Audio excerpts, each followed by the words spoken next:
My name's Leah. For a long time, I believed family meant safety. Support, a place you could always return to. That illusion shattered on my 30th birthday. Instead of a cake or a quiet dinner, my parents handed me a packed suitcase and a bitter ultimatum. You're too old to freeload. For years, I had carried their burdens without complaint. I covered the bills when my father Henry lost his job. I made sure the power stayed on when my mother Martha racked up credit card debt.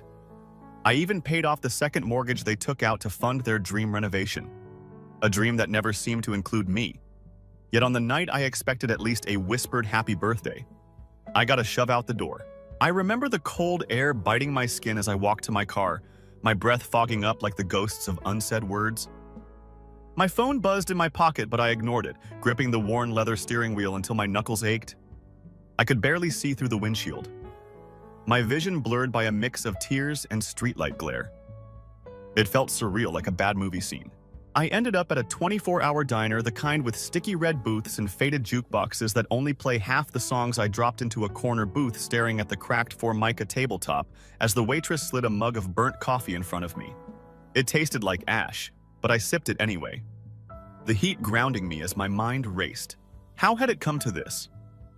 I wasn't a freeloader, I was their only child, the one who had sacrificed countless Friday nights and vacations to keep their fragile world from collapsing. I had been the one to bail them out of financial messes to play peacekeeper, when their shouting matches echoed through the house to patch up the cracks they pretended weren't there. Yet, tonight they discarded me like a broken lamp.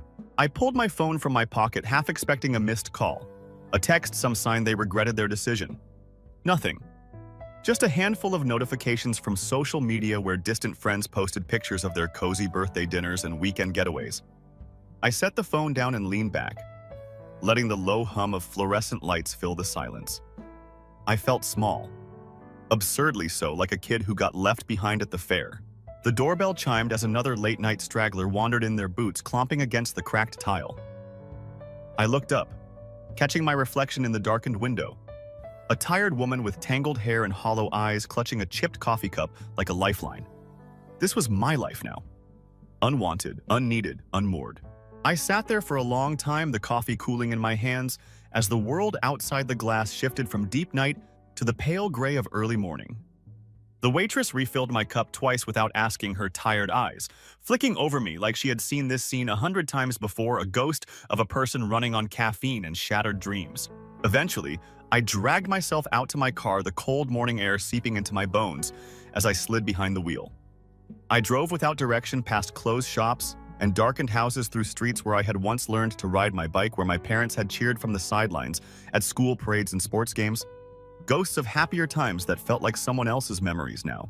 It wasn't until I found myself parked in front of my apartment building, a shoebox-sized one-bedroom I had held onto for years just in case, that I realized what I had to do. I stepped out, the crunch of gravel under my boots echoing in the pre-dawn silence. I fumbled with my keys, the cold biting at my fingers as I unlocked the door and stumbled inside. The air was stale dust motes swirling in the thin strip of light from the hallway. I collapsed onto the worn couch, the springs creaking in protest, and let my head fall back against the wall.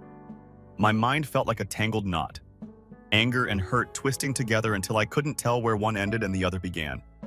But as I sat there staring at the cracked ceiling, a strange calm washed over me. They wanted me gone. Fine, they wanted me to stand on my own. Perfect. I had been their crutch for so long that I had forgotten what it felt like to walk without bearing someone else's weight. I reached for my phone again, my thumb hovering over the call log. I could confront them, demand an explanation, or beg for some semblance of closure. But then I remembered the way my father's voice had cut through the kitchen that night, sharp and final, leaving no room for negotiation. Instead, I opened my banking app. I still had control over the joint account my mother had insisted I keep for emergencies. I scrolled through the transactions, watching my hard-earned paychecks drain away for utility bills, insurance, and groceries. Everything they needed to keep their lives running smoothly while they cut me loose. My jaw tightened, fingers trembling slightly as I hit the transfer button, moving every cent into my personal account. I hesitated for a moment, my finger hovering over the confirm button. This was it. The first real step toward cutting myself free. I tapped the screen, my heart lurching as the confirmation popped up. The joint account sat empty, now a hollow shell of misplaced trust and unspoken expectations. Leaning back, I let the phone drop onto the couch beside me. My pulse thudded in my ears, a slow, steady drumbeat that felt more alive than I had in years. I had been their safety net for too long, the silent foundation of their lives, but no more. I sat there, the shadows shifting around me as the sun finally crept over the horizon, cutting through the blinds in sharp, accusing stripes. I wasn't just walking away from them. I was taking back everything they had drained from me, piece by bitter piece. Tomorrow I would start fresh, but tonight I would rest. I had finally reclaimed something they had stolen from me a long time ago myself. The next morning I woke up to a dull ache in my neck from sleeping on the couch, my body protesting every movement. I glanced around the tiny apartment, the thin morning light creeping through dusty blinds casting long slanted shadows across the peeling linoleum. This place had always been a backup, a safety net I never thought I'd actually need. Now it felt like my only lifeline. I dragged myself to the kitchen, pouring a glass of tap water that tasted faintly metallic. The silence in the room felt strange, almost too quiet, as if the walls themselves held their breath waiting for me to decide what came next. I leaned against the counter, the cool edge pressing into my spine, and took a slow, steadying breath. All right, Leah, time to get it together. My phone buzzed on the counter, startling me. I grabbed it, half expecting a flood of apology texts, maybe even a missed call from my parents, but the screen only showed a few automated bank notifications confirming the transfer I'd made. In the haze of last night's anger, the joint account was drained. The bridge burned. No going back now. I pulled up my email, scrolling through the mess of digital junk until I found the one from the utility company. My name, my account, my responsibility. Not anymore. I hit the cancel button, fingers trembling just a bit as the confirmation screen loaded. Electricity canceled, water canceled, internet canceled. It felt like severing the last fraying threads that had tied me to them. I could almost picture my mother's face when the lights flickered out, mid-reality show, her perfectly manicured fingers stabbing at the remote as if she could bully the power back on. And my father, his grumbled curses filling the air as the house grew colder, darker, more honest. For once, they'd feel what it meant to live without me propping up their crumbling little kingdom. I tossed the phone onto the counter, the clatter echoing off the empty walls, and leaned against the cool metal of the fridge. I hadn't felt this light in years, the crushing weight of obligation finally slipping from my shoulders. I hadn't realized how deeply they had sunk their hooks into me until I started pulling them out. As the morning stretched into afternoon, I found myself pacing the small living room, the thin carpet worn to threads in places, my mind running in tight, anxious circles. I should be doing something, anything but. For the first time in forever, I had no one else to worry about, no crises to manage. It was just me and the steady tick of the old wall clock, marking each second of this strange new freedom. I wandered over to the window, peering down at the street below. A mother jogged by her toddler, stumbling along behind her, little legs pumping furiously to keep up. An older couple shuffled hand in hand, their heads bent close as they murmured to each other. I felt a pang of something, jealousy maybe? Or just a hollow echo of the life I'd once imagined for myself. My phone buzzed again, and I snatched it up, expecting another pointless spam message. Instead, it was a text from my cousin Rachel. Hey, just heard about the fallout. You okay? I blinked at the screen, my fingers hovering over the keyboard. Did she know how much had my parents already spread? I imagined the phone calls, the whispered complaints about their ungrateful daughter, the crocodile tears over how I'd just up and abandoned them. The thought made my jaw clench, a fresh wave of anger prickling under my skin. I typed back, my thumbs moving faster than my brain. I'm fine. Just making some changes. Needed to get out of that house. I hit send before I could second guess it, my heart racing in the quiet aftermath. Rachel was one of the few family members I actually liked. Someone who had always been more like a sister than a distant relative. But even she didn't know the full extent of what I'd gone through the years. I'd spent propping up my parents' crumbling lives, the sacrifices they had casually swept aside. The phone buzzed again, her reply popping up almost immediately. Good for you. They never appreciated you anyway. You deserve better. I stared at the message, my chest tightening. Maybe she was right. Maybe this was my chance to finally break free, to stop being the dutiful daughter who always put everyone else first. I set the phone down, my reflection catching in the dusty glass of the microwave door. Tired eyes, tangled hair, a faint line of worry etched between my brows. I barely recognized the woman staring back at me. I straightened, squaring my shoulders as if shaking off a physical weight I had spent years letting them drain me emotionally and financially, until there was almost nothing left. But now I had a chance to rebuild, to reclaim the life they had stolen piece by piece. I crossed the room to my laptop, flipping it open and tapping the power button. The screen flickered to life, the harsh blue glow casting sharp shadows across the cluttered countertop. I pulled up my budget spreadsheet, the one I'd hidden behind a nondescript folder labeled Work Documents to avoid my mother's prying eyes. I scrolled through the numbers, the tight columns, and neatly arranged expenses. A comforting kind of chaos. I'd kept meticulous records of every bill I'd paid, every loan I'd covered, every emergency expense I had quietly absorbed. I wasn't just cutting them off financially, I was reclaiming my story, every dollar a line in the narrative of my escape. I hit print. The ancient machine beside my desk sputtering to life, churning out page after page of proof receipts, invoices, bank statements. The physical weight of it in my hands felt solid, real like the backbone I had spent so many years bending for their convenience. I slid the stack into a manila envelope, my mind already racing ahead to the next step. They had tried to make me disposable, to erase my contributions with a wave of their entitled hands. But I wouldn't go quietly. They wanted me gone. Fine, but they would feel my absence like a missing heartbeat, a sudden jarring silence in the life they had taken for granted for so long. As I sealed the envelope and dropped it onto the kitchen table, I felt a strange simmering calm settle over me. I had spent so long living for them, worrying about their needs, their comfort, their happiness. But now, for the first time, I was living for me, and I had no intention of looking back. The next few days passed in a haze of small victories and sudden jarring silences. I cleaned the apartment from top to bottom, scrubbing away years of neglected dust and faded memories. It felt like exorcising ghosts, each swipe of the sponge a quiet declaration of independence. I hit the gym, the clank of weights and the hum of treadmills drowning out the nagging doubts that crept in when the apartment grew too quiet. I filled my grocery cart with fresh vegetables, lean proteins, and the little indulgences I had always denied myself while footing my parents' endless grocery bills. Real maple syrup, a bottle of wine that didn't come from the clearance rack, the good coffee beans that actually smelled like a morning you wanted to wake up to. The apartment slowly transformed from a backup plan into a home.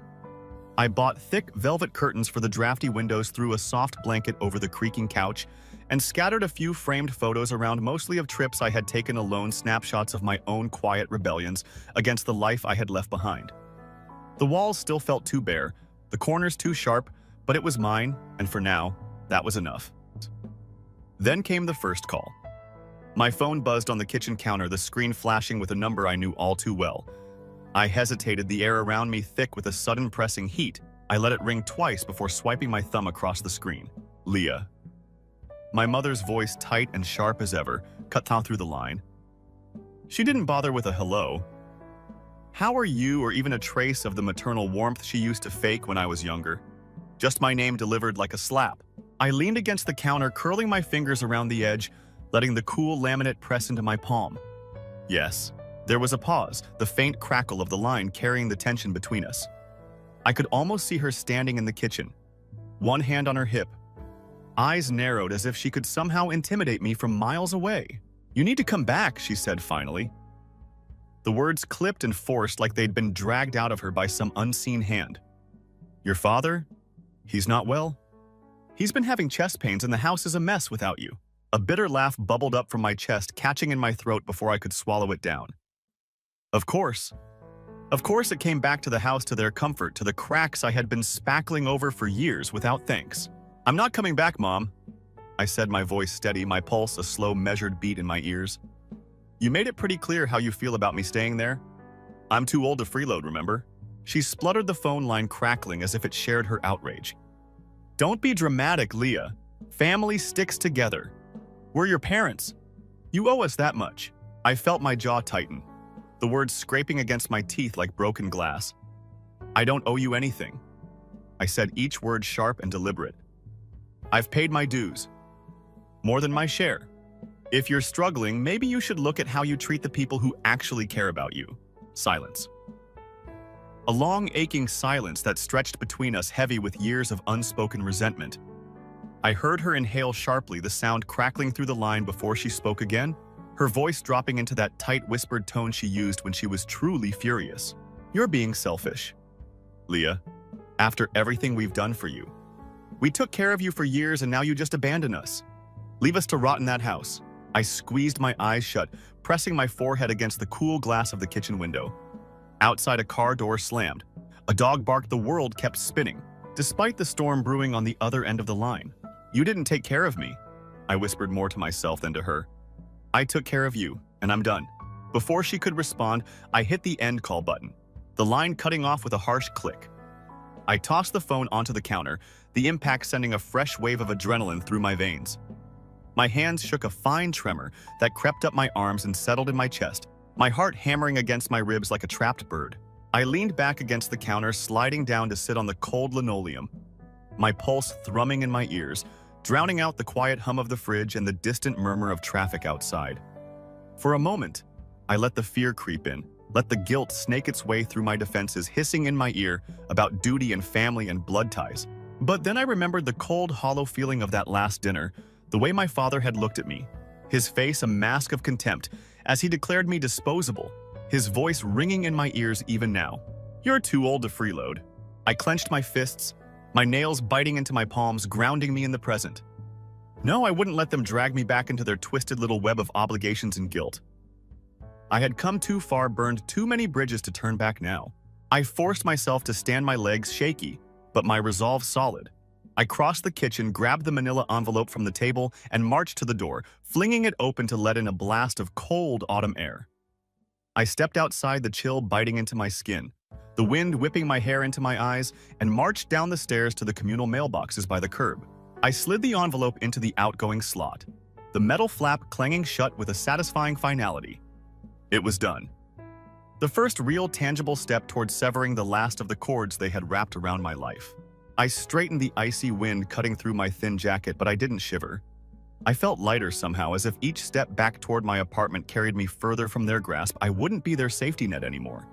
I wouldn't let them drag me back into their crumbling little kingdom of empty promises and unspoken debts. They wanted me gone. Fine, but they would feel my absence like a wound, a slow, steady ache that grew sharper with every passing day. And for the first time in a long while, I felt something close to peace. The days slipped by, the chill of early winter seeping into the apartment, fogging the windows and whispering through the cracks in the old plaster walls. I had settled into a strange sort of routine. My days filled with small necessary tasks, applying for new jobs, organizing the mess of paperwork that had piled up in my rush to leave, and slowly carving out a new life for myself. Then one morning, the silence shattered. It started with a knock at the door, sharp, insistent, each rap like a hammer to my fraying nerves. I froze, my heart lurching into my throat as I glanced at the peephole, half expecting to find my mother standing on the other side, her lips already curling into a disapproving scowl. Instead, I found a man in a cheap suit, a battered leather briefcase clutched in one hand, the other raised for another round of furious knocking. I hesitated, my hand hovering over the deadbolt, every nerve in my body screaming at me to ignore it, to pretend I wasn't home. But then he cleared his throat, a loud, deliberate sound that cut through the door like a blade. Leah Thompson. His voice was deep, businesslike, the kind of tone that never brought good news. I took a deep breath, my fingers fumbling with the lock as I cracked the door open, peering out at him with a mixture of suspicion and dread. Yes, I managed, my throat suddenly dry. He gave me a tight, professional smile, the kind that didn't quite reach his eyes, and held out a thick envelope. The paper slightly creased where his fingers had dug into it. "You've been served," he said, his tone as flat as the gray November sky outside. I blinked, my mind scrambling to catch up as I took the envelope from his outstretched hand, the weight of it settling into my palm like a lead brick. I watched dumbfounded as he turned on his heel and disappeared down the narrow hallway, the echo of his footsteps trailing behind him like the whisper of a coming storm. I closed the door with a shaky hand, leaning back against the cool wood as I stared down at the envelope. My name neatly typed across the front in bold black letters. I slid my finger under the flap, tearing it open with a slow, deliberate motion, my pulse thudding in my ears. Inside, a thick stack of legal papers, each page dense with the tight, unforgiving lines of a formal complaint. My breath hitched as I scanned the first few lines, the words blurring together in a sickening swirl of disbelief and fury. Theft, financial abandonment, elder neglect. The accusations hit like a series of punches to the gut, each one more absurd than the last. My parents had filed a lawsuit against me, accusing me of draining their bank accounts, of abandoning them in their time of need, of essentially robbing them blind. I let the papers fall to the floor, my vision swimming as a fresh wave of anger clawed its way up my throat. They were trying to destroy me. After everything I had done, every sacrifice I had made, they were trying to paint me as the villain in their twisted little story. I sank to the floor, my back pressed against the door, the cool wood digging into my spine. As I struggled to breathe, my mind racing through 1,000 tangled thoughts. I had known they would lash out, that they wouldn't just let me walk away without a fight. But this felt like a betrayal on a level I hadn't even considered possible. I forced myself to focus, my fingers curling into tight fists as I reached for the stack of papers, flipping through the pages with a growing sense of disbelief. Each line, each paragraph, a carefully constructed lie. A twisting of the truth designed to make me look like the monster, the ungrateful child who had drained her parents dry before running off into the night. I scanned the list of demands: repayment for every bill I had ever covered, compensation for emotional distress, even a request for a formal public apology. It was absurd, laughable in its audacity, and yet it sent a fresh jolt of fear racing down my spine. They were trying to corner me, to trap me in their twisted version of reality, to erase the truth of who I was and replace it with their own carefully constructed lie. I shoved the papers aside, pushing myself to my feet, my breath coming in short, ragged bursts. I crossed the small living room in 3 quick strides, grabbing my laptop from the coffee table and flipping it open, my fingers flying over the keys as I pulled up my bank records, my email history, every scrap of evidence I had meticulously saved over the years. I scrolled through the digital folders, my pulse slowing as the cold, hard facts began to stack up in my favor. I had proof: months of rent payments, utility bills, grocery receipts, every dime I had ever funneled into that crumbling house. They could twist the story all they wanted, but the numbers didn't lie. I set to work, my mind sharpening into a razor edge of focus as I pieced together my own case, each line of evidence a nail in the coffin of their carefully constructed lie. I pulled up old text messages, emails from my mother demanding yet another transfer, a desperate plea for help when the furnace had given out. In the dead of winter, I printed out bank statements, highlighting each payment in angry neon strokes, the paper stacking up beside me in a growing pile of righteous fury. I wasn't just going to fight this, I was going to bury them with the truth. By the time I finally leaned back, my fingers stiff and aching, the apartment was filled with the steady hum of the old radiator, the clatter of the printer still spitting out page after page of proof. I let my head fall back against the couch, my chest rising and falling in deep, steady breaths, my mind clearer than it had been in weeks. They had tried to paint me as the villain, to twist my story into something ugly and unrecognizable, but they had underestimated me. They had forgotten the lengths I would go to protect myself, to reclaim the life they had tried so hard to crush. I reached for the stack of papers beside me, the cool, smooth weight of it grounding me. In the moment, I would file my own countersuit, my own formal complaint outlining every penny I had ever spent, every sacrifice I had ever made, every piece of my soul I had poured into that house without ever asking for a single thing in return. I would fight this, and I would win. And when it was over, when the dust finally settled, they would find themselves standing in the rubble of their own lies. The truth, a bitter echo in the hollow, empty house they had tried to trap me in. I exhaled, the breath shuddering out of me like a final whispered promise. I would not be their victim. Not anymore. The first real snow of the season arrived a few days later. A thick, wet blanket that clung to the rooftops and tree branches, muffling the city's usual clatter into a quiet, icy hush. I stood at the window, my breath fogging the glass as I watched the snow drift down in lazy spirals. My mind 1,000 miles away. The stack of legal papers still sat on the edge of my coffee table. A harsh, unyielding reminder of the war my parents had declared. I had spent the past few days combing through every line, every accusation, the anger simmering in my veins, slowly crystallizing into a cold, hard resolve. They wanted a fight. Fine, they would get one. I had already met with a lawyer, a sharp-eyed woman named Karen, who specialized in family disputes and financial recoveries.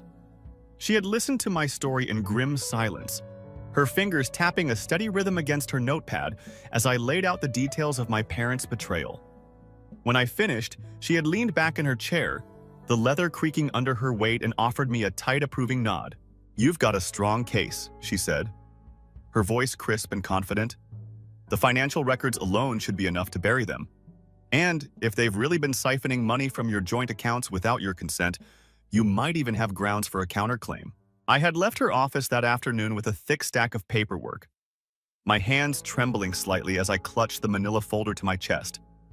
It felt like walking into battle, every step a calculated risk, every decision a potential turning point. But I had no intention of backing down. Not this time. I spent the next few days in a haze of preparation.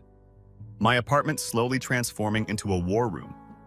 The small kitchen table disappeared under a mess of printouts. Bank statements, highlighted texts, and neatly arranged timelines. I made lists. Cross-referenced dates. Double-checked every figure and transaction in my mind. A relentless machine churning through the evidence, building my case piece by bitter piece. Then one morning my phone rang. I glanced at the screen, my heart lurching as my mother's name flashed across the display. I hesitated, my thumb hovering over the answer button, as a fresh wave of anger flared in my chest. But curiosity, or perhaps a lingering trace of masochism, got the better of me, and I hit accept. Lifting the phone to my ear. "Leah?" she said, her voice tight and strained, the words snapping like a stretched rubber band. "We need to talk." I took a deep breath, my jaw tightening as I leaned back against the kitchen counter, the cold edge pressing into my spine. "About what?" There was a pause. A slight crackling hesitation that told me everything I needed to know. She hadn't expected me to be this calm, this collected, and the realization had thrown her off balance. I felt a grim, vicious satisfaction bloom in my chest. "Your father isn't doing well," she said finally. Her tone slipping into that familiar wheedling pitch she used whenever she wanted something. "His health is declining. He's under a lot of stress, Leah. This lawsuit, this whole situation, it's making things worse." I closed my eyes. My pulse a slow, steady beat in my ears. I had expected this, of course. The guilt trip, the emotional manipulation, the desperate attempts to claw me back into their orbit. It was as predictable as the changing seasons, as inevitable as the snow piling up outside my window. "I'm not dropping the case," I said, my voice low and measured each word a carefully placed stone. "You made your choice when you tried to ruin my life. Now you have to live with it." Another pause longer. This time the line crackling with the weight of her unspoken anger. I could almost see her pacing the kitchen, her nails tapping against the countertop as she scrambled to regain control of the conversation. "Leah," she said, her voice dropping into a sharp, clipped tone that sent a shiver down my spine. "We're still your parents. We raised you, provided for you, gave you everything you needed. And this is how you repay us, by dragging us through the mud, humiliating us in front of the entire family." I felt a cold, bitter laugh bubble up in my throat, the sound harsh and sharp as it slipped past my lips. "You're joking, right? Everything I needed. You mean like emotional support? Financial stability? Basic human decency? Because if that's what you think you gave me, then we're living in completely different realities." Silence. I could almost hear her seething on the other end, her carefully constructed facade cracking under the weight of my defiance. It felt good in a dark, twisted way to finally stand up to her, to rip off the mask I had worn for so many years. The dutiful daughter, the compliant doormat. "You're being dramatic," she snapped, her voice rising in pitch, her control slipping with every word. "This is all just a misunderstanding. You're blowing things out of proportion as usual. If you would just come home, we could work this out like a family." I felt my teeth grind together, the words scraping against my tongue like shards of glass. "There is no family, Mom. Not anymore. You made sure of that the moment you decided I was disposable, the second you tried to rewrite our history to paint me as the villain. You don't get to call the shots anymore." I hit the end call button before she could respond, the sudden silence ringing in my ears like a gunshot. I tossed the phone onto the table, my hands shaking, my pulse hammering against my ribs like a trapped bird. I leaned back against the counter, my chest heaving, each breath a sharp, ragged pull against my tightening lungs. For a long moment, I just stood there, staring at the stack of papers on the table, the neatly organized chaos of my new life, the slow, steady unraveling of everything I had once thought was unbreakable. I had cut the cords, severed the last fraying threads that had held me in place for so long. And yet the echoes of their betrayal still clung to me, a ghostly whisper that tainted every breath, every heartbeat. But as the snow continued to fall outside, muffling the city's heartbeat into a soft, steady thrum, I felt something else stir in my chest. Not anger, not fear, but a quiet, simmering resolve, a fierce, unyielding determination that burned like a live wire under my skin. They had pushed me to the edge, tried to destroy me with their lies and manipulation, but they had underestimated me. They had forgotten that I had already spent years surviving their cruelty, that I had learned to stand alone in the darkness they had tried to trap me in. I took a deep breath, the cold, clean air filling my lungs, and reached for the stack of papers on the table. My fingers steady, my heart hammering in my chest. It was time to finish what they had started. The letter from the courthouse arrived on a Tuesday, slipping through the mail slot with a soft metallic clink that echoed through my quiet apartment. I stared at the envelope for a long moment, the stark black print of my name, a final, unavoidable reminder of the battle I had been fighting for weeks. I picked it up, the paper cool and stiff between my fingers, and dropped into the worn armchair by the window, the leather creaking under my weight. I slid my thumb under the flap, tearing it open with a slow, deliberate motion. My pulse a steady, unrelenting drumbeat in my ears. The first line of the letter was cold and direct, each word a sharp final cut. Notice of dismissal. Thompson, Farr Thompson. I exhaled a long, shuddering breath that seemed to echo through my entire body, my fingers trembling as I scanned the rest of the letter. The lawsuit my parents had filed, the desperate, grasping attempt to ruin me, to paint me as the ungrateful daughter, the thief, the villain, had been thrown out, dismissed without merit, without a single shred of their lies holding up under the weight of the truth. I sank back into the chair, the rough leather pressing into my spine, my chest rising and falling in deep, steady breaths as the words slowly sank in. I had won. Not just the case, but the war they had tried to drag me into, the bitter, twisted battle for control over my life, my choices, my very identity. I let the letter fall onto the small table beside me, the paper settling with a soft, rustling sigh, and leaned my head back, my eyes drifting to the window. Outside, the snow had finally stopped, the streets blanketed in a thick, pristine layer of white. The world suddenly quiet, clean, and new. I closed my eyes, letting the stillness wash over me, the echoes of my parents' accusations slowly fading into the background, their voices reduced to a distant, meaningless murmur. They had tried to break me, to erase me, to twist my story into something ugly and unrecognizable. But I had stood my ground, clung to the truth like a lifeline, and come out the other side, stronger, sharper, unbreakable. My phone buzzed on the side table, the sharp vibration rattling against the glass top and pulling me back to the present. I picked it up, my heart giving a small, startled jump as I saw Rachel's name flashing on the screen. I hesitated, my thumb hovering over the accept button for a brief, uncertain moment before I hit it, lifting the phone to my ear. "Leah," she said, her voice a soft, hesitant whisper, as if she wasn't quite sure what to say. "I just heard about the lawsuit. Are you okay?" I let out a short, bitter laugh, the sound catching in my throat, rough and jagged as broken glass. "Yeah," I said, my voice steady, the words coming easier than I expected. "Yeah, I'm okay. Better than okay. Actually, it's over. It's finally over." There was a pause, the line crackling with a strange electric tension before she spoke again. Her tone a mix of relief and something else, something sharper, more uncertain. I'm glad to hear that," she said, her voice tightening slightly. "But Leah, you should know Mom and Dad have been talking. They've been telling everyone that you're unstable, that you've lost your mind, that you're the one who turned your back on them." I closed my eyes, the familiar bitter taste of betrayal settling on my tongue, the ache of old wounds reopening in my chest. Of course they would try to twist the narrative, to paint themselves as the victims, to rewrite the story in their favor. Even now, even after everything. Let them. I said, my voice low, each word a slow, deliberate cut. Let them say whatever they want.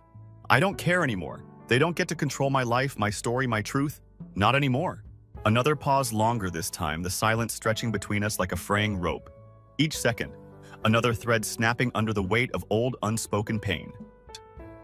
"All right," Rachel said finally, her voice soft, a hint of something like pride slipping through the cracks. "All right, Leah. I just wanted you to know that I'm here if you ever need someone to talk to, if you ever need family." I felt my chest tighten, a strange, unfamiliar warmth spreading through my veins, melting the last of the ice that had settled around my heart. Family. The word felt different now, lighter, less like a chain around my neck, and more like a promise, a choice. "Thanks, Rachel," I whispered, my throat suddenly tight, the words catching on the edges of old scars. "That means more than you know." We said our goodbyes, the call ending with a soft click that echoed through the quiet apartment, the silence settling around me like a warm, comforting blanket. I set the phone down beside the letter. The two pieces of my past, my present. my future resting side by side. A strange, quiet testament to the life I had fought so hard to reclaim. I stood my legs a little unsteady, my pulse a slow, steady thrum in my ears, and crossed the small living room to the window, my fingers curling around the cold metal frame as I looked out at the snow-covered street below. The world felt different, brighter. The sharp, clear winter air cutting through the last lingering shadows of my old life. I took a deep breath, my lungs filling with the crisp, clean air, and smiled a small, tentative curve of my lips. The first real, unguarded smile I had felt in what felt like a lifetime. I had won. I had reclaimed my life, my story, my truth. And as the snow continued to fall outside, muffling the city's heartbeat into a soft, steady thrum, I felt something new stir in my chest, something warm and bright and fiercely, undeniably alive. Freedom. I turned from the window, my steps light, my heart steady, and moved to the small kitchen. The cool tile pressing against my bare feet as I reached for the coffee pot, the familiar, comforting weight of the ceramic handle grounding me in the present.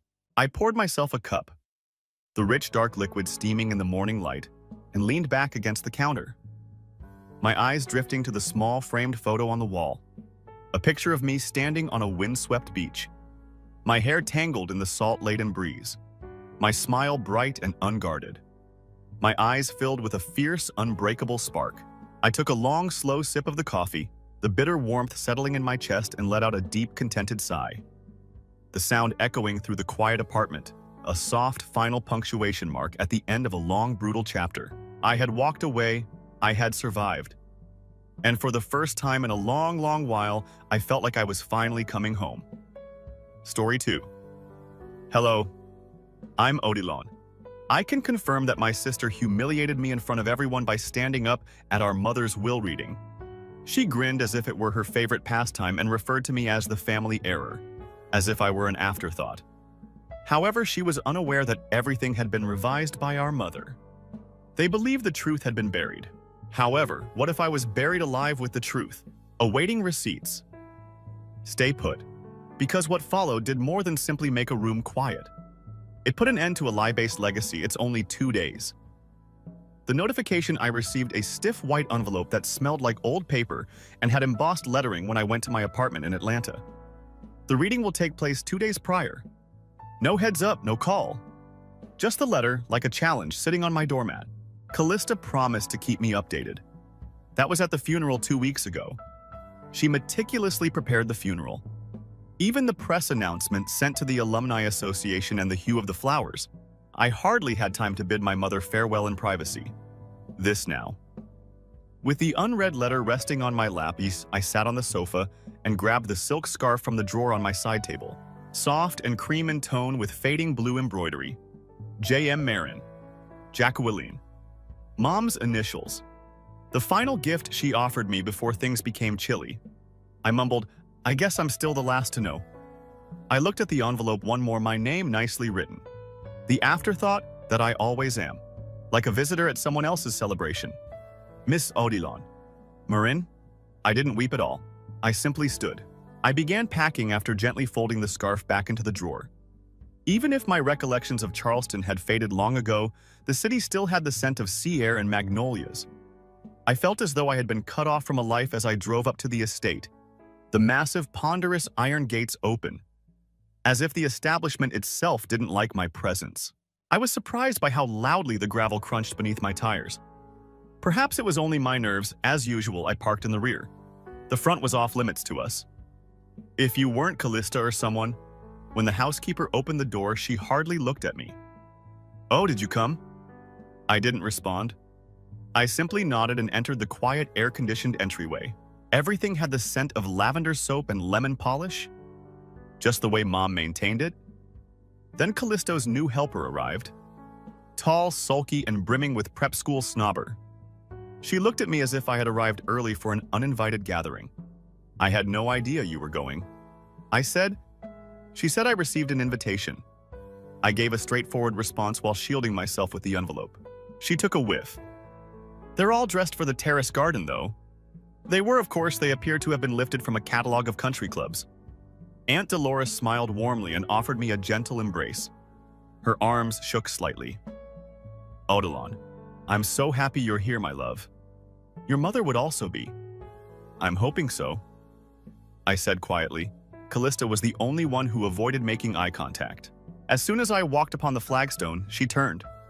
Her tone was sweet, and now look who arrived. I was unaware that they were allowing +1s to attend the reading. A few courteous giggles changed the atmosphere. Close, mostly quiet, yet apprehensive. I didn't answer.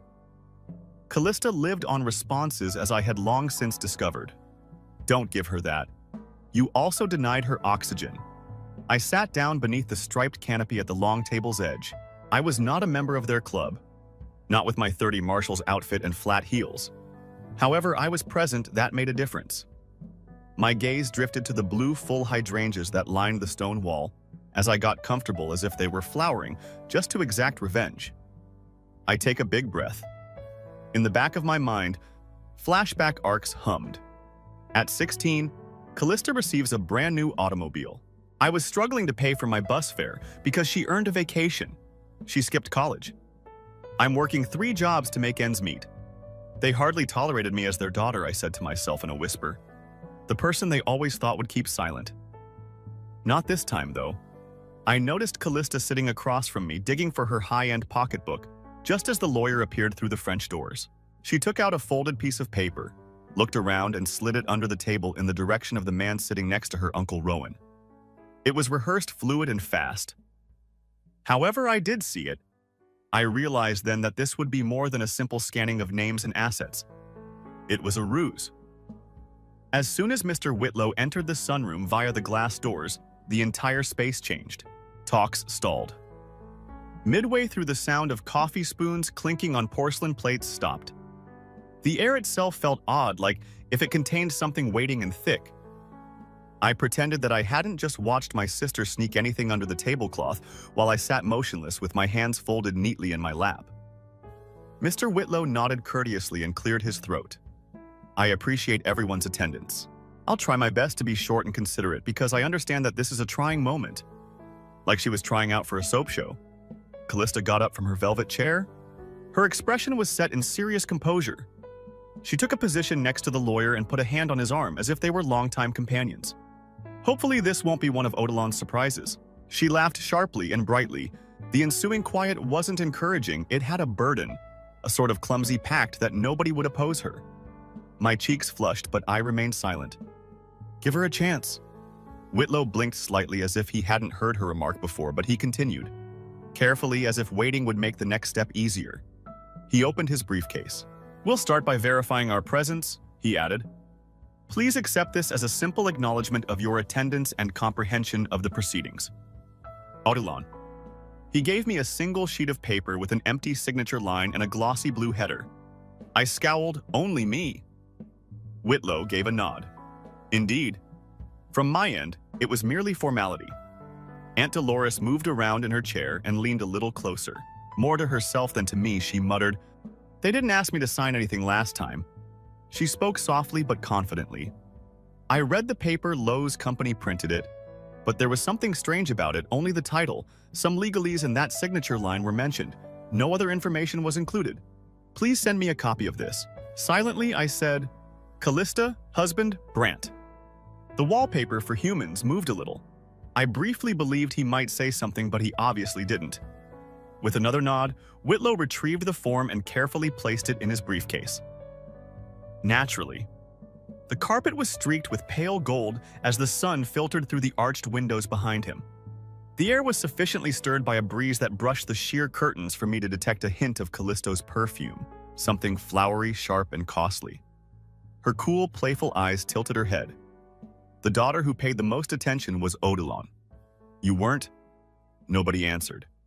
She continued, particularly after her mother became ill.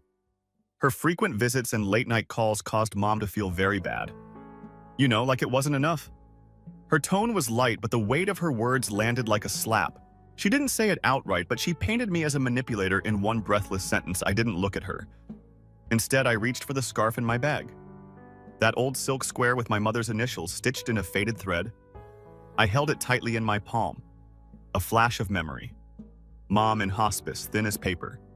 Her hand trembling as she pressed the scarf to her chest. Her voice barely above a whisper. Don't let them take everything I had.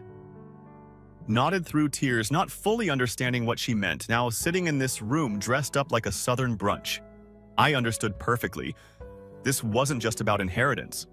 This was about erasure. Mr. Whitlow cleared his throat again. If we're all situated, I'll begin reading. The last will and testament of Maribel Wainwright. He gazed around the room, then halted, his eyes falling directly on me. You may want to sit down for this. The sunroom had grown motionless but not quiet, the type of silence that hummed in your ears. I scarcely heard my own breath as Mr. Whitlow adjusted his spectacles, cleared his throat, and unfolded the document in front of him with meticulous slowness. He started reading the will in a tone that attempted but failed to seem routine, following the last officially attested and notarized testament. He added the totality of the Marin estate comprising the property. Monetary assets, personal possessions, and residual income is being handed to Audalon. Marin. A glass smashed behind me? I didn't even look to see who dropped it. All I heard next was a hiss. Someone mumbling. You've got to be kidding, Callista. His hand, which had been lying comfortably on the table, surged upward, knocking over her nicely positioned water glass. Her polished expression vanished. What? She took a breath. Mr. Whitlow remained unflinching. That's what the paper says. Dolores's lips moved slightly, but she remained silent. I sat still. I wasn't even positive that I heard my name being written. Everything. The pause followed, but Mr. Whitlow remarked, his voice tensing. A clause is present. There was, of course. He continued, holding out another piece of paper. Miss Marin must live in the family home, manage the estate, and keep it operational for at least a year in order to receive the inheritance. No property rights may be sold, redeveloped, or transferred during this time. He gave Callista a quick glance before turning back to face me. Additionally, at this time, Miss Callista Marine is prohibited from starting or assisting with any structural modifications, financial reviews, or estate sale negotiations. I felt sick to my stomach. I couldn't tell if I was shocked or overwhelmed by the significance of that sentence. Callista sprang up so quickly that her chair squeaked backwards and said, "This is a joke. Mom did not desire that. Like a razor, she turned on me. Didn't you put it in her mind?"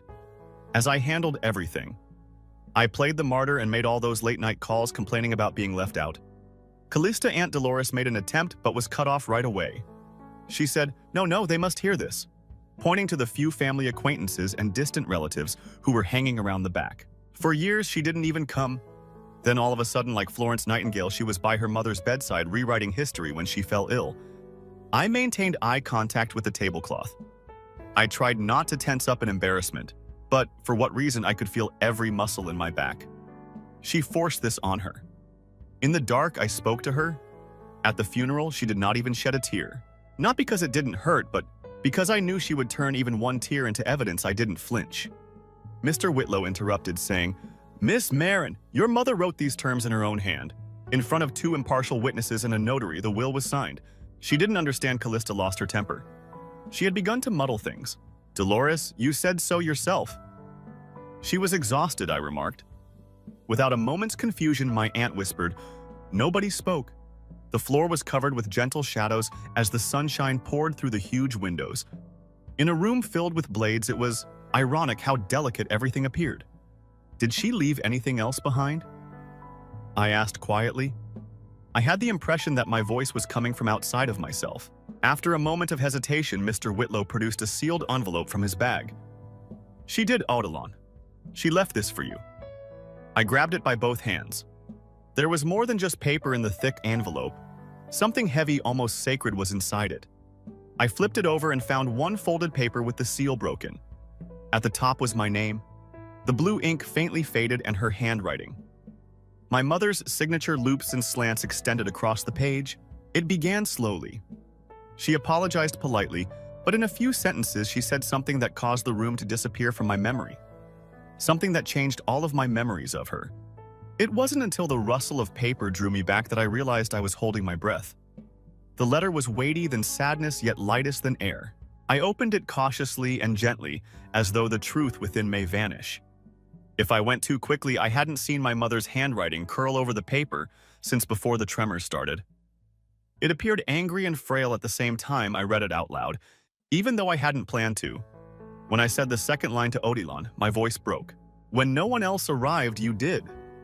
When I was unable to talk, you prepared me soup. When your sister filed the power of attorney documents without notifying me, you remained. The only person who didn't beg me to sell the house so you could live there is you. Nobody spoke up. Not quite yet. It appeared like the old grandfather clock in the corner was still chiming. I continued. Like a whisper. The ink shivered. I didn't write this because I was puzzled. I wasn't perplexed, but I was exhausted. I also want you to know that after she attempted to sell the house under my feet, I amended the will. The idea of being hidden away while strangers passed through our hallways was too much for me to bear. The sunroom felt abruptly cooler as I looked up. Like a monument fashioned out of bitterness, Callista stood, clearly regretting wearing a tie. One of our cousins moved in his chair. I could feel the weight of every eye moving toward her because the room had moved just enough. I took no action. Finally, she stated that she didn't want to. Her voice sounded scratchy and strained. She was ill. Delicious. In a hospice bed. Do you believe she could make such a choice? I didn't answer. I didn't have to. Rather, I took the letter and redirected it in Mr. Whitlow's direction. Could you verify when this was signed? He leaned in and adjusted his spectacles. We had 2 employees that saw it. The hospice nurse reported complete cognitive clarity the same day. I've got the paperwork. Callisto's face quickly lost its color. Did you push her? Silently, I said. To state, not to accuse. While she was recuperating from pneumonia, you spoke with a realtor. An octave was added to Callisto's voice. In the end, you have no notion what she was like. She felt afraid. Odilon. You gave her what she wanted to hear, so she clung to your voice. Aunt Dolores took over, calm but firm. Don't any way you choose, you can spin it. But I was able to see her for myself. In those last days, your mother was more like herself than she had been in years. How about you? Nothing. I could have said would have affected her as much as the fact that you attempted to remove her from her life. Stung. Callista took a step back. No one moved, so she searched about for assistance. Even her spouse avoided looking at the reality directly, keeping his gaze fixed on the carpet with the letter folded in my hands like a pressed flower. I turned slowly and made my way toward the front window of the parlor, something that is intended to endure beyond its initial form. I said very little. She didn't want to be sold like a piece of real estate, though I respected that. Then the quiet descended. However, it wasn't the quiet I had known as a child, the one that meant disgrace. Once I had to hide in corners at family gatherings because of that, or act as though you didn't hear my name being omitted. Plans. This was not like the others. Here's for the first time. I got no response from anybody. It wasn't shame, though. Fear was the cause. We went from the sunroom to the estate club's garden lounge where lunch was prepared, as if nothing had just broken a family's back. Lined silver trays with finger sandwiches, pitchers of mimosas perspired on the linen, and someone dared to play jazz music as if it would ease the pain of what had just transpired. I sipped black coffee from a fragile porcelain cup that I couldn't recall ever possessing while I sat near the distant window. Callista was drifting from table to table across the room. She was beaming and giggling as if she hadn't just been publicly deprived of her authority. The elder people were uncomfortably near to her as she leaned in, putting a hand on their shoulders and giving them grave nods when appropriate. Control of damage. Her gift was that I didn't want to perform, though. I still had the letter folded on my lap. My hand's heat has now warmed the wrinkles. Beside me sat Aunt Dolores. Keep quiet. Be mindful. A couple of relatives walked by with uncomfortable looks. A few gave a nod. Others only gazed. However, I saw something in their eyes that I had never seen before. Recognition. The sound of Callista's voice cut through the commotion. It's too noisy to be informal. Oh, Dylan and his mother have always had a special bond.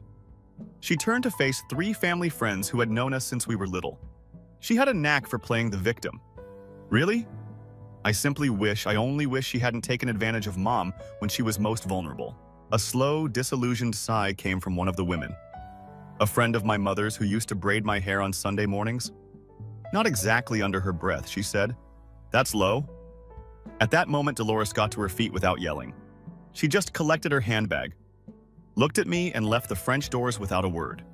I put the coffee cup back on the saucer after taking a leisurely drink. I wasn't being passive while I was quiet. It was fuel. I got to my feet, slicing through the air like glass without raising my voice. "Callista," I said emphatically. "I never had to control anyone, and I can verify it with every document." The room froze with a polished grin that cracked just enough to reveal the terror underneath. Callista turned to face me. "Please pardon me." I retained the documents I stated as I folded my arms and signed documents, emails, and timestamps. Even the voicemail my mother left me when you secretly filed the power of attorney. The silence was like a curtain falling in the middle of the season.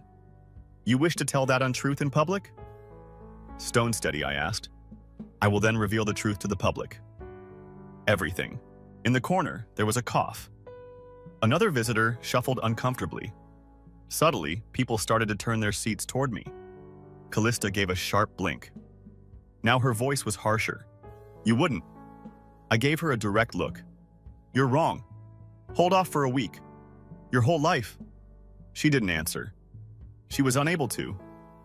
Now I was being heard by the audience she believed she had, and I didn't have to raise my voice for once. I didn't have to be shady or have a tantrum. All I needed to do was express what I ought to have said 20 years ago in a clear and concise manner. "I can no longer be shamed into quiet by you." I didn't hold off till she responded. I took my coffee, went back to my chair, and let the room take care of the rest, but I caught a glimpse of it on her face as I looked up one more time. Not shame, not melancholy. Fear. As if she had finally come to terms with the fact that I would no longer be her punching bag. Callista's smile had cracked by the conclusion of the breakfast. Whatever broke that day, though, didn't stop her. It increased her risk, if anything. I discovered a manila envelope stuck uncomfortably in my mailbox a week later. On the front, my name was typed. Distant and frigid inside, a summons from the court. She had submitted a move to challenge the will, alleging that I had forced a dying lady to change her estate, and that our mother had been under emotional pressure. She relied on the legal concept of undue influence. I repeated the lines as I stood in my front hallway. Although the legalese was elegantly clothed, the meaning was obvious. I was being accused of lying by her. Turning the latch behind me, I entered my home office and grabbed the bottom drawer of the antique oak filing cabinet. Mom assisted me with my graduate school refinish. It became stuck. Perhaps a bit of dampness, but I opened it and got everything I needed. The red folder with the addition of my mother's handwriting on it. Third addendum. Notarized paperwork she had signed during her final month in hospice were within. The will has a comprehensive addendum dated subsequent to her first alterations. She made it clear that Callista had taken action to take charge of her money while she was ill with pneumonia. Copies of bank statements that Callista never imagined anybody would see again were even included, along with a letter to her estate lawyer. There were withdrawals for jewelry spa treatments and a down payment on a new automobile that wasn't listed as a gift. I suspected that Mom's log had been accessed, so I took the printed emails and sent copies to her. "Don't remove these, Audilon." I recall the message clearly. "In case I subsequently forget, I knew you'll know." And I was done allowing someone who only appeared when there was anything to gain to rewrite her memory. By midday, I was speaking with the legal clinic I had previously attended over the phone. "Do you have supporting documentation?" The woman on the other end of the telephone asked me back when I was assisting a friend in a conservatorship struggle. "I have more than that. I have her voice." I said I wore a blue blouse and ironed beige pants when I entered the county courthouse 3 days later. Simply said, "It's nice, tidy, and firmly rooted." Even though the weight in my backpack felt heavier than ever, I maintained a neutral demeanor because of what it all stood for, not because of what I was carrying. Callista was on the courtroom steps as I passed her. After giving me a thorough examination, she muttered to her lawyer as if I were a bother. She wanted to brush it off. At the reception desk inside, I gave the cashier the red folder. She opened it, looked at it for a moment, then stopped. She knitted her brow. "Is this the handwriting of the deceased?" "Indeed, observed, signed. Notarized." She turned a couple more pages. A tone fell from her voice. She whispered, "You might want to sit down for this one." "But not to me." Her coworker's eyes widened as she turned to face him. "I didn't sit." I just stood aside and steadily signed the counter motion papers. I was sitting in my home office that evening when light spilled across the hardwood, softly illuminating the scuffed edges of old files. I took a look around and let my breath out. At last. Money was no longer the issue. Callista's attempt to paint over history was the subject of this. She wanted to pretend I hadn't spent nights in a chair next to her bed while the oxygen machine hissed next to us, and to forget the months I spent feeding Mom soup when she was hardly able to raise a spoon. Remove the sentence where I respected Mom's request not to be relocated, not to be controlled. She's not only attempting to make me seem bad, to no one. I spoke out loud. She wants to get rid of me. The problem with quiet, though, is this. Allow it to sharpen as you allow it to build. Allow it to maintain its form. Shouting is never as effective as this. And I wasn't hiding this time. She incited a paper war she didn't remember. I was aware of the original's burial place. When I left the home that morning, the sun hadn't risen all the way. However, the air was already thick, as if it anticipated a storm. Instead of being thrown into the mayhem, I knew was coming. I parked a block from the courtroom, preferring the peace and quiet. I saw boom, microphones, tripods, individuals with press-readable tags attached to their jackets. And in the center of it all, as I got closer to the square, Callista. My sister was already in the middle of her act. When she wanted to appear approachable, she donned that lovely purple cloak. Her voice was shaking in all the appropriate places, yet her makeup was flawless. She told a reporter, "I only ever tried to protect our mother." There was a little tremble in her bottom lip, but cash? People are changed by money. With a sympathetic nod, the reporter made a note on a pad. "We are aware that your sister will be here soon, Callista." For a brief period, his face changed. A moment of precise control. She certainly has her version. I stopped just out of frame, far enough away to be invisible, yet close enough to hear every word. That was her move then. Before I could say a word, shape the tale. She portrays herself as the distraught daughter who has been deceived by her avaricious sister. Erase the proof I held with the cameras. But I was ready. I took a step forward. There's a gentle click of heels on the concrete. I wasn't wearing sympathy clothes. Just the truth. Hair pushed back, flat shoes, and a charcoal suit. Just the facts. No nonsense. As I walked up to the lead journalist, a lady in her 40s with keen eyes and a coffee spill on her sleeve, the audience became silent and turned to face me. She said, "Miss Marin, do you want to reply to what your sister said?" I didn't respond right away, rather. I extracted a sealed envelope from my tote bag. Without saying anything, I gave it to her. She opened it to see a folder that included a notarized letter from the hospice nurse 2 months before to our mother's death. Time-stamped screenshots and email threads demonstrating Callista wire transactions from our mother's joint account. It was written by the nurse. The patient frequently voiced worries about her daughter Callista gaining unauthorized access to financial data. Logged on file is the recommended independent supervision. As she looked over the page, the journalist's lips twitched in silence. Then she raised her head. "Where did you acquire this, ma'am?" "I got it from my mom," I answered. She was aware that this day may arrive before the reporter could react. Out of the crowd came a voice I can attest to that everybody turned, wearing her previous badge around her neck. Nurse Jeanette stood close to the rear. Her night shift nurse was me. Miss Callista yelled and brandished a checkbook at her mother as I submitted a report. She was recuperating from pneumonia. That night she sobbed herself to sleep.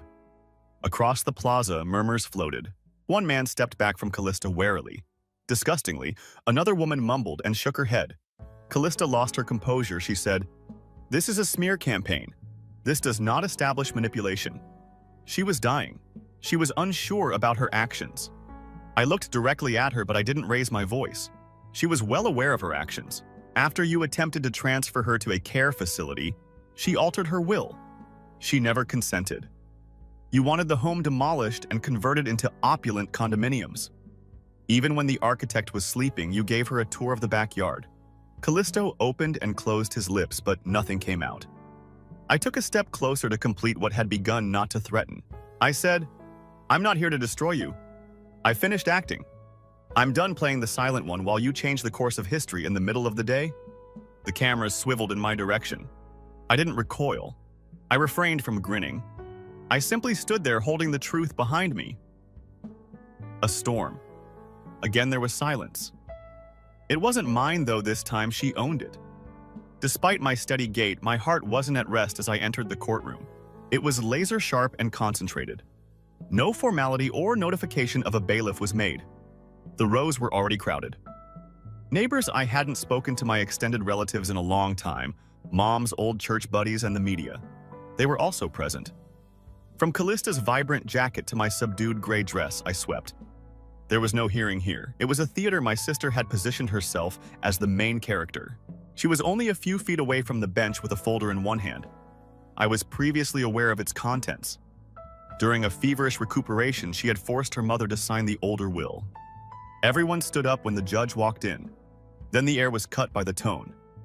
Our purpose is to complete the probate of the late Maeve Marin's estate.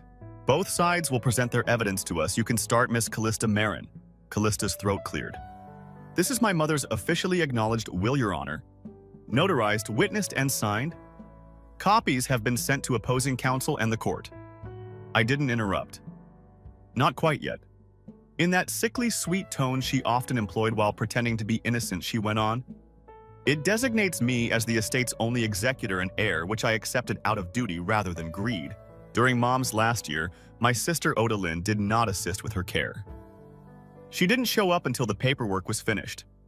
I fear my mother was coerced, perhaps even tricked. The courtroom was a hive. Some reporters began to scribble. The judge looked at me. Marion and Miss Odell, would you want to answer? I got to my feet silently, and without fanfare I moved forward with one envelope in each hand. Indeed, Your Honor. My mother has signed, dated, and notarized my subsequent will a month after my sister's version was shown. The room fell silent. With a raised eyebrow, the judge motioned for the bailiff. My mother's handwriting ran around the flap of the pale blue envelope I gave over. Known unquestionably hers soft, the judge gently cut the top. He glanced. He gave a nod. This paper seems to be legitimate under the law. Date 9 July, 4 weeks have passed since the last will. Dolores Marion and Jeanette Holloway, who were notarized by state-certified notary Erica Plath, were named as witnesses. Calm broke. She stepped forward. She made it up. It's a fake. I didn't recoil. I just turned to face the AV technician in the courtroom's corner. Would you kindly play the file? The screen wavered. The judge nodded slightly. There she was. My mother was thinner than I recalled, but she had a serene look in her eyes that made the place quiet. Softly. If this is ever played, it indicates that Callista has attempted to mislead me once more. She attempted to place me in assisted living against my wishes, so I created a new will. She took out more than $8,000 without my consent after speaking with a realtor behind my back. I wasn't pressured by Odalyn. She kept me safe. Everything is now hers because of this. It's what I wanted too. Clearly, openly, and to the fullest extent possible. The quiet was broken by a cough. Callista was stuck in mid-step. Her mouth wide, her eyes fixed on the screen as if it had betrayed her as I turned around. The judge's voice was forceful. Testamentary aim is confirmed by this. The July 9th. Will be accepted as the operational document by me, unless there is unquestionable proof of fraud, which I don't see from this video. And notary documents. Callista's voice raised. She was dying? No one looked at her, but she had no idea what she was saying. Not even the reporters. The judge looked at me. What else would you want to submit? I gave a head shake. Just that I respected my mother's decisions and loved her. Aunt Dolores nodded slightly in the front row. A non-verbal affirmation. And I didn't grin as the gavel dropped. I refrained from crying. I simply stood erect. Permit her to scream. Allow her to conceal the reality. No need to yell any longer. The sun had moved to the west by the time we left the courthouse, casting a gentle gold glow across the stone stairs. I could tell Callista wasn't walking next to me without turning. She had remained. She huddled in the corner as if her own lies had finally caught up with her. This time she didn't shout. She didn't give me a glance, nothing but quiet, not the type I'd known as a child, the one who made me desire for recognition. No. I had earned this solitude final like the end of a page. The cameras flashed. My name was yelled out by reporters. Odalyn. Are you going to comment? Did you think the video would be shown in court? How long has the second will been with you? I continued. I gave them my weather face as my mother would have said. The one I used for Sunday meals, funerals, and storms, when Callista said something sarcastic again. Romy was waiting at the curb in her ancient Toyota when I descended the stairs. She already had her hand on the passenger door. At first, she remained silent, only glanced at me before turning to face the courthouse. Then, it's back at me, as if she was gauging my level of well-being or whether I was only surviving by habit. Are you prepared? At last she inquired. No, I said, but I'm finished. It was a calm journey home, only the occasional pounding of my heartbeat in my throat and the subtle buzz of tires on pavement. It was getting late as we parked into my driveway. Everything seems a little softer, but it feels more honest at that transitional hour. When I went outside, I smelled the rich oak dry grass and the tiniest hint of the jasmine my mother had placed inside years before Romy trailed me to the porch before coming to a halt beside the screen door. My breath caught when she took out a letter with edges that were singed from her purse. Known I discovered it concealed under your mother's old wallet's lining. I said, she said, it didn't appear to be something you wanted random people looking through. I handled it lightly. Even though the paper was fragile and wrinkled, her handwriting and ink were still visible. The envelope was simply addressed to my silent warrior, my youngest child. I took a while to read it. First, I took a seat on the swing. In the distance, let the cicadas buzz, let the silence fall. I then opened it. You were the strongest at all times. Even if they didn't pretend to see, I'm hoping you'll realize one day, it didn't matter if they praised you. There's some truths are not expressed, you lived and you did it well. Mom, you have my undying love. It wasn't really impressive, it was not lyrical. However, I never heard her say it out, but it was everything. And it arrived at the precise moment I needed it, after I had given up seeking approval. Just tranquility. Romy produced 2 teacups.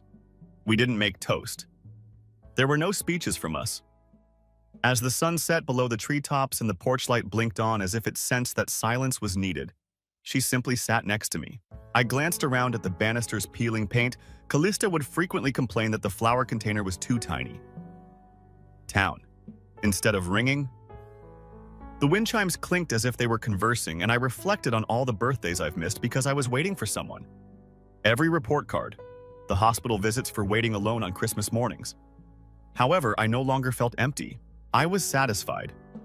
In a calm, steady manner because I was no longer living for their approval. A place at a table that was never intended for me was not something I was attempting to win with a companion at my side. And this letter in my lap, I had established my own place on this porch in this house. Callista may never say sorry.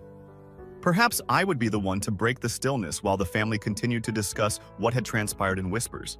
However, lives had been spared long enough by that quiet. Not all wounds must be loud in order to be remembered.